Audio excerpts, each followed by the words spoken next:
Hello guys, it's Carl CDC back with a review. Today we're reviewing the Outlast 365 from Benchmade. We're going to start off with some stats and some size comparisons. The main blade for this thing is a drop point with a coated blade using S30V thumb stud, and it's using a pretty cool lock called the option lock, which is basically a axis lock that has two blades. So yeah, the second blade is a serrated edge designed for fabric materials like seat belts, etc.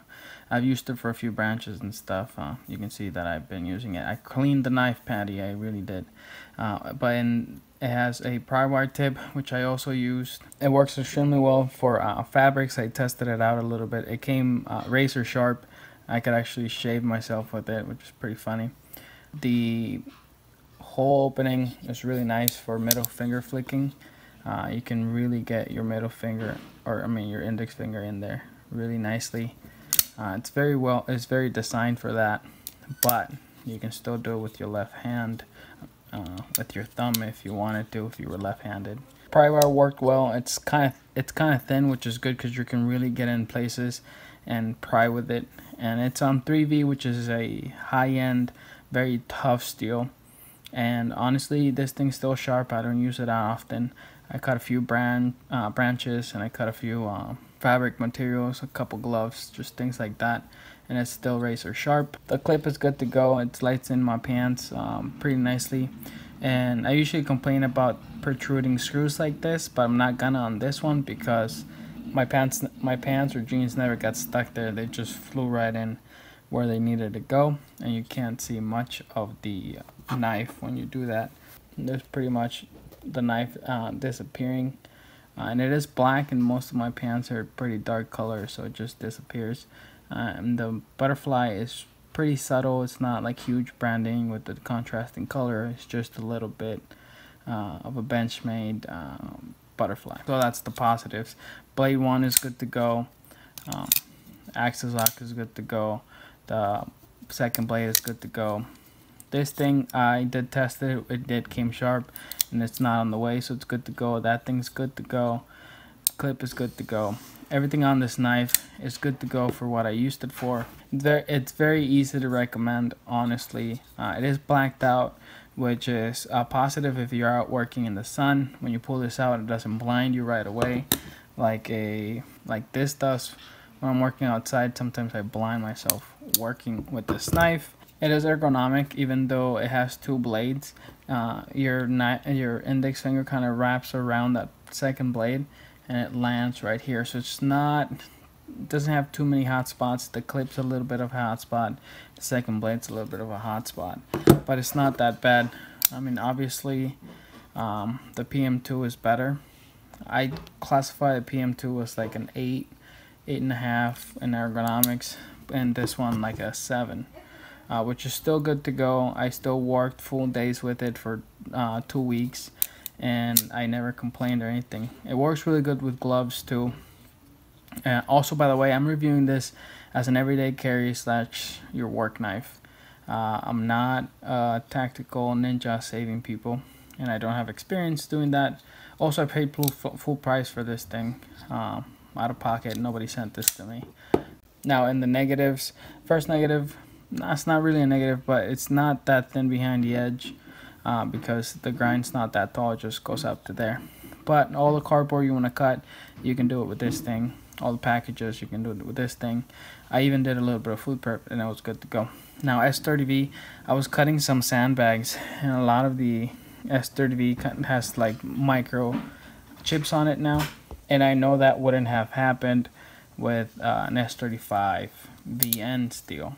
So S30V is good to go, but remember, it's gonna chip on you. On the bad negative side on this blade, there isn't that many negatives. I really love the compound grind on it, but this thing is very focused on fabrics. Like if I was cutting seatbelt material, and it did that fabulously. I cut some gloves like the fingers so I could use my phone at work, which I don't recommend. And it was really good at fabric stuff. paracord, etc. All that thing it was great at, but like some branches, it's not good at stuff like that. So this is a very specialized type of serrations, which works great for what's intended for. So it's probably not a negative. Also, pry-bar works great, and I was never nervous using it. And I'm out there in a construction working setting. This thing is not in the way. Honestly, another negative of it is this G10 is kind of smooth. Like it's got this texture right here, but it's actually kind of smooth. And if it wasn't for my calluses or wearing gloves, this thing would feel kind of slippery on a wet condition. But because of the cutouts and because of this curve here, it's gonna stay in your hand. But I wish the G10 was a little bit rougher. The other thing, sometimes when you reach in your pocket and something has a glass breaker on the back, you end up poking your hand on it, and it is really sharp and pointy. So I did that a couple times the first week, and then I stopped doing it when I, pretty much drained myself through pain. Now some nitpicks. This 5-line thing doesn't like line up. Like this one's pretty straight, and if I open this one, it's not like, it doesn't match. Like this one's up, this one's this way, that one's that way. I don't know, my OCD kicked in and saw that. It's really cool that they all match, and I like that that one's brighter. But yeah, there's not that many natives on this knife. The G10 back here again could be a little bit on the rougher, but on that, this thing was a workhorse during the 2 weeks that I owned it, and I wish more people paid more attention to a knife like this. I know it's on the tactical side of it, but honestly, it was a great working knife. I'm just putting a different background because it's blacked out again. But if they made this again with like S35 and a satin finish on both blades and a rougher stainless steel, or if somebody made scales for this thing, if somebody made micarta scales for this knife, I would buy it immediately. Again, on the negative, it retails for $300 and it sells for like $255, $250. And that's a little bit up there for regular people just working for, looking for a working knife. But I don't know, I think it's worth it. Again, the liners inside are milled out a little bit, but it is heavy. 6 ounces is on the heavier side, which is also a negative. But other than that, I mean, this is a great knife. I recommend it if you have the money and you like the design, you like what it stands for. I'd buy one immediately. In fact, I did. But if you're just a normal guy looking for an everyday carry knife, then probably primarily 32 is something you want to take a look at, especially on a steel like S35 or XHP. I know they have Maximate on it. So yeah, PM2 is a lot. It's gonna be half the price. It only has one blade, but even the compression lock is, I think, a superior lock than the Axis. So yeah, take a look at PM2s. If you want something smaller, take a look at pair of 3s, especially the lightweight configuration. But I do recommend this knife if you're looking for something with 2 blades. This thing is just ridiculous, and I think people need to pay more attention to this specific model from Benchmade.